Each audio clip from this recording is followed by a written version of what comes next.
நான் வேணா extra pay பண்ணிடுறேன். சாமான இருக்கிறதுக்கு பஜாருக்கு போய் இன்னும் 2 பேரை கூட்டிட்டு வந்துருங்க. வேண்டாமா, அவங்க எல்லாம் வந்தா 200 300ன்னு கராரா பேசுவாங்கம்மா. அதுக்கு இல்லப்பா, வண்டியில இருக்கிறது பூரா காஸ்ட்லி ஐட்டம்ஸ், அதோட ரொம்ப வெயிட்டா வேற இருக்கும். 2 பேரும் மட்டும் சேர்ந்து தூக்கி கை நழுவி கீழே விழுந்தா டேமேஜ் ஆயிடும்பா. வணக்கம்மா, என்ன டெக்ஸ்டைல் சுப்ரமணியன் கூப்பிடுவாங்க. எதிர்த்தாப்புல தான் என் வீடு. நான் வேணா இன்னொருத்தரையும் கூப்பிட்டு திங்ஸ் எல்லாம் கீழே இறக்கி விட்டுமா? கூப்பிடுங்க. ராமசாமி, பாத்ரூம்ல இருக்கேனே. முடிச்சிட்டு வா. நீங்க 2 பேரும் மேல திங்ஸ் எடுத்து கொடுங்க, நாங்க கீழே வச்சிரோம். சரிங்க. நீங்க உள்ள போங்கம்மா. தேங்க்ஸ்மா. பரவாயில்லைங்க. இந்த வீட்டை நீங்க வாங்கிட்டீங்க போல இருக்கு. ஆமாங்க, என் வீட்டுக்காரர் இன்ஜினியர். இந்த மாசம் ரிட்டையர் ஆக போறாரு. என் பையன் சிஏ முடிச்சுட்டு பிராக்டிஸ் ஸ்டார்ட் பண்ண போறான். இங்க பக்கத்துல இருக்கிற கிராமம் தான் எங்க பூர்வீகம். அதனாலதான் இங்கேயே செட்டில் ஆயிடலான்னு சொந்தமா வீடு வாங்கிட்டு வந்துட்டோம். என் பொண்ணு கூட முன்னாடி இங்கதான் வீட்டு வேலை செஞ்சுட்டு இருந்தா. வேணும்னா அவளையும் வர சொல்றேன். நாளைக்கு நல்ல நாள், வர சொல்லுங்க. இன்னொரு முக்கியமான விஷயம், நாங்க போற ஊர்ல எல்லாம் எங்க பையனுக்கு ஒரு நல்ல பொண்ணு கிடைக்குதான்னு தேடிட்டு இருக்கோம். ஆனா இது வரைக்கும் அமையல. இந்த ஊருக்கு வந்த ராசியாவது நல்ல பொண்ணு கிடைக்குதான்னு பாப்போம். யாராவது ஒரு நல்ல மேரேஜ் புரோக்கர் இருந்தா சொல்லுங்க. அவசியம், நாளைக்கு வர சொல்றேம்மா. வரேம்மா. தேங்க்ஸ். அம்மா, நான் ரொம்ப ராசியான ஆளு. அதனாலதான் டெக்ஸ்டைல் சுப்பிரமணியன் சார் என்ன ரெக்கமெண்ட் பண்ணியிருக்கிறாரு.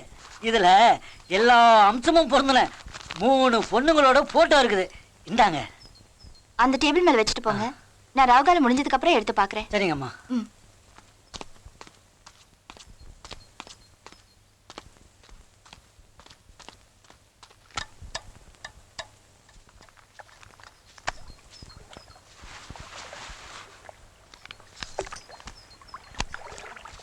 வணக்கங்க.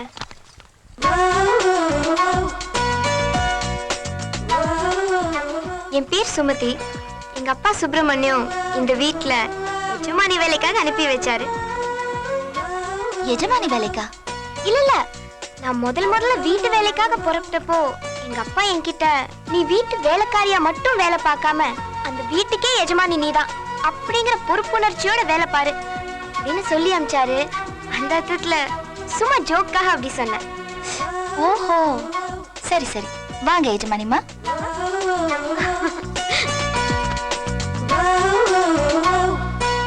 இன்னைக்கு முதல் நாள், நல்ல நேரத்துல வரணும்னு தான் இப்ப வந்தேன். நாளைல இருந்து காலைல 5 மணிக்கே வந்து கரெக்டா வேலைய ஆரம்பிச்சிடறேன். ஒரு சின்ன வேண்டுகோள். என்ன? காலையில 1 hour, சாயந்தரம் 1 hour வீடு வீடா போய் பேப்பர் போட்டு வரணும், அதானே? அப்பா சொன்னாரு, பெர்மிஷன் கிராண்டட். தேங்க்ஸ். அதே மாதிரி எனக்கும் உன்கிட்ட ஒரு வேண்டுகோள் இருக்கு. ஏன்கிட்டயா? என் புருஷனும் பிள்ளையும் ஊர்ல இருந்து வரதுக்கு ஒரு 15-20 நாள் ஆகும். அது வரைக்கும் ராத்திரில என் கூட எனக்கு துணையா நீ படுத்துக்கணும், சரியா?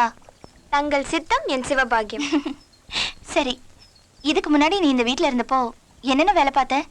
சமையல் பண்றதுல இருந்து குழந்தைங்க நம்பர் 1 நம்பர் 2ன்னு போனா கிளீன் பண்ற வரைக்கும் எல்லா வேலையும் நான் தான் பார்ப்பேன். நீ சொல்ற இந்த 2 வேலையில ஒரு வேலை இப்போதைக்கு உனக்கு இருக்காது. ஏன்னா என் பிள்ளைக்கு கல்யாணம் ஆகாததுனால இந்த வீட்டுல குழந்தைங்க விளையாடுறதுக்கு இன்னும் கொஞ்ச நாள் ஆகும். 2வது வேலை உனக்கு சுத்தமாவே இருக்காது. எப்படின்னா, என் பிள்ளைக்கும் சரி புருஷனுக்கும் சரி என் கையால நானே தான் சமைச்சு போடுவேன். எப்போ வரைக்கும்? எப்போ வரைக்கும்னா எப்பவுமே தான். நீங்க ஒரு நல்ல மதர், ஆனா பேட் மாமியார்.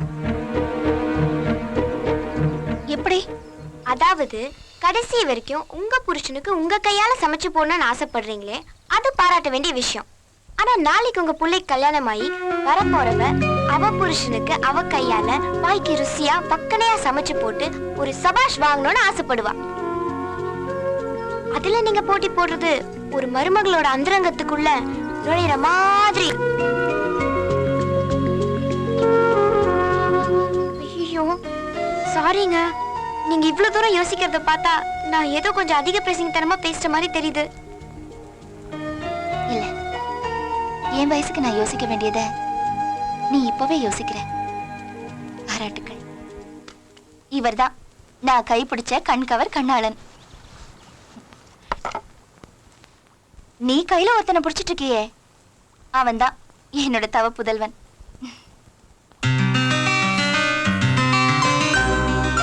பொதுவா எல்லாரும் தாய் பாசத்துக்கு மேல வேற எதுவுமே இல்லைன்னு சொல்லுவாங்க. ஆனா இவன் என் மேல காட்டுற பாசத்தை பார்க்கும்போது அது பொய்யோன்னு தோணுது. பாக்குறதுக்கு தான் இவன் இவ்ளோ இன்னசென்ட்டா இருக்கான். ஆனா அவ்வளவும் விஷமம். படிக்கிற காலத்துல இவன் பண்ண சேஷ்டை இருக்கே, அதுல உன்னை உதாரணமா சொல்றேன் கேட்டுக்கோ. இவன் படிச்ச காலேஜ்ல உன்ன மாதிரி ஒரு அழகான பொண்ணு புதுசா வந்து சேர்ந்தா.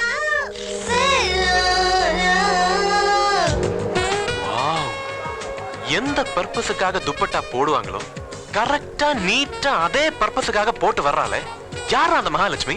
வெறுப்ப தவிர மாப்ள, காலேஜுக்கு மகாலட்சுமி மாதிரி வந்தா எப்படி? ஜோதிலட்சுமி மாதிரி வந்தா தானே கண்ணு குளிர்ச்சியா இருக்கும். அதானே சொல்லலாம். அவளை போய் லைட்டா ஒரு இடி இடிச்சுட்டு அவ துப்பட்டாவை கீழே விழ வை. போடா டூபுக்கு, உனக்கு டிசி வேணும்னா நீ போய் பண்ணுடா, என்ன ஏன்டா உசு பேத்துற? டேய், அதுக்கெல்லாம் ஒரு தில்லு வேணும்டா. நான் போய் அவளை டேஷ் பண்ணி துப்பட்டாவை கீழே விழ வைக்கிறேன். நீங்க எல்லாம் என்ன வேடிக்கை பாருங்க. டேய் அனாவசியமா ரிஸ்க் எடுக்காதடா. அவ துப்பட்டாவை அவளே கழட்டுற மாதிரி நான் ஒரு ஏற்பாடு பண்றேன். எப்படி எப்படி சொல்றேன்.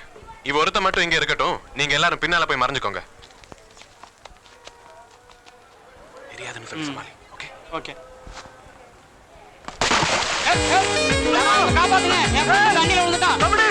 Please help. ஐயோ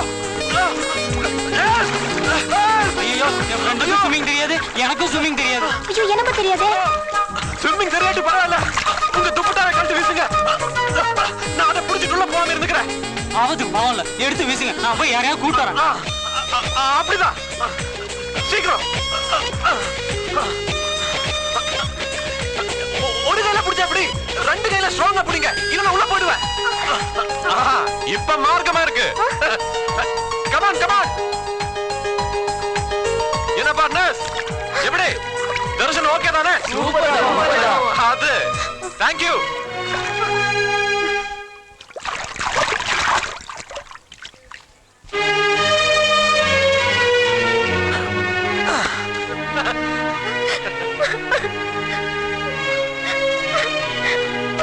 ஹலோ, என்னங்க? ஹலோ. அப்படியே அந்த பொண்ணை அழ வச்சுட்டு அடுத்த நாளே அந்த பொண்ணு கிட்ட போய் நான் செஞ்சதெல்லாம் தப்புதான், அதுக்கு நான் என்னையே தண்டிச்சுக்கிறேன்னு எல்லா பசங்க பொண்ணுங்க முன்னாடியும் வெறும் பனியன் ஜட்டியோட நின்னா பாத்துக்கோயே. இப்படி இவன் பண்ண சேஷ்டைகள் 1 2 இல்ல, சொன்னா மாச கணக்குல அடிக்கிட்டே போலாம். அவ்வளோ இருக்கு. சுமதி, நான் என்ன இனாமாவை கேட்க சொல்றேன். எப்படியும் வேலையில சேர்ந்திருக்கேன். இன்னைக்கு அவங்க அட்வான்ஸை கொடுக்க போறத நாளைக்கு கொடுக்க போற சம்பளத்துல பிடிச்சுக்க போறாங்க, அவ்வளவுதானே? அது இல்லப்பா, நான் வேலைக்கு சேர்ந்தே 2 3 நாள் தான் ஆச்சு. அதுக்குள்ள அட்வான்ஸ் கேட்க எனக்கு வாயே வரல. ஆமா, இந்த மாசம் மளிகை சாமானுக்குலாம் பணம் கட்டியாச்சே, அப்புறம் எதுக்கு அட்வான்ஸ் கேட்க சொல்ற? அந்த அம்மாவுக்கு துணையா 2 நாளா நீ இங்கேயே இருந்துட்டேன். நம்ம வீட்டுக்கு வந்து அக்கம் பக்கம் கேட்டுப்பாரு, யாரையும் நான் தூங்க விடல. விடிய விடிய எருமே எருமே என் தொண்டைய புண்ணா போச்சு. சொன்னா உனக்கு மனசு சங்கடப்படுமே தான் அதை சொல்லாம அட்வான்ஸா கேட்க சொன்னேன். நீ கேட்கறதுக்கு ரொம்ப சங்கோச்சப்படுற. சரி பரவாயில்லம்மா, கொஞ்சம் இருங்கப்பா. இருமா, எதுக்கு நகையை கழட்டுற? சொன்னா கேளு, நகையை கழட்டாதே. இந்தாங்கப்பா, இதை கடையில வச்சு காசு வாங்கி டாக்டரை பார்த்து முதல்ல மருந்து வாங்கி சாப்பிடுங்க. வேண்டாம்மா, உனக்கு கேட்க சங்கோச்சமா இருந்தா நான் அவங்களை கேட்கிறேன். கண்டிப்பா அவங்க உதவி பண்ணுவாங்க. ஏன்னா அவங்க ரொம்ப நல்ல மாதிரி. அதனால தான்ப்பா வேண்டாங்கிறேன். நம்ம மேலேயே அவங்க நல்ல அபிப்பிராயம் வச்சிருக்காங்க, அது நம்மளே கெடுத்துக்க வேண்டாம். இந்தாங்க, நீங்க முதல்ல டாக்டரை போய் பாருங்க. புடிங்கப்பா.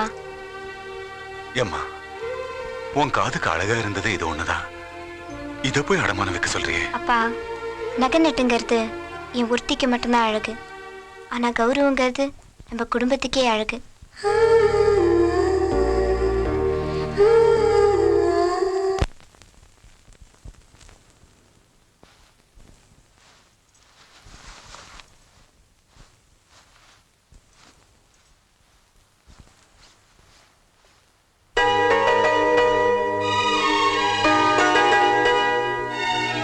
என்னம்மா? ஐயோ சாரிங்க, சுமதியின் குரல் கொடுத்தா நானே வந்திருப்பேனே.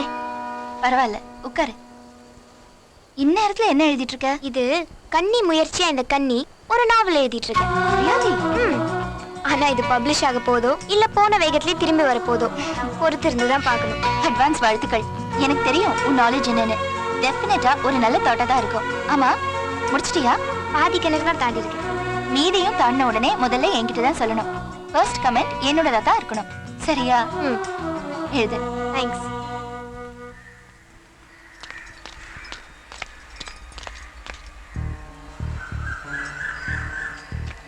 ஏங்க எவ்வளவு சொன்னாலும் ஏன் புரிஞ்சுக்க மாட்டேங்கிறீங்க? சுமதி அம்மா வாசலுக்கு வந்துட்டாங்க. வரேன்னு சொல்லுங்க.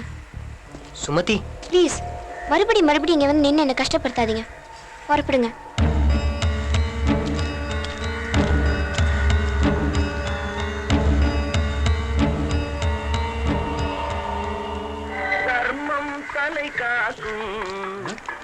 செப்பல் நல்லா தானே இருக்கு சிஸ்டர்.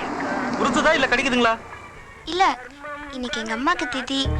ஐயரை வச்சு காரியம் பண்ணி யாருக்காவது ஏதாவது தானம் பண்ணணும். இந்த வருஷம் பணம் இல்லாததுனால எங்க அப்பா வேண்டான்ட்டாரு. 2000 ரூபாய்க்கு மேல பர்ச்சேஸ் பண்ணா 1,00,000 ரூபாய்க்கு பிரைஸ் கூப்பன்னு நேத்திக்கு எங்க ஓனருக்கு இது கிடைச்சது. அவங்க எனக்காக இதை கொடுத்தாங்க. நீங்க தப்பா நினைச்சுக்கலன்னா எங்க அம்மா திதிக்கு அவங்க ஆத்ம சாந்திக்காக நீங்க இதை வாங்கிக்கிறீங்களா? என் நிலைமைக்காக இல்லைனாலும் உங்க நல்ல மனசுக்காவது ஆண்டவன் ஏதாச்சும் கொடுப்பான். ரொம்ப நன்றிங்கம்மா. போலாம்பா.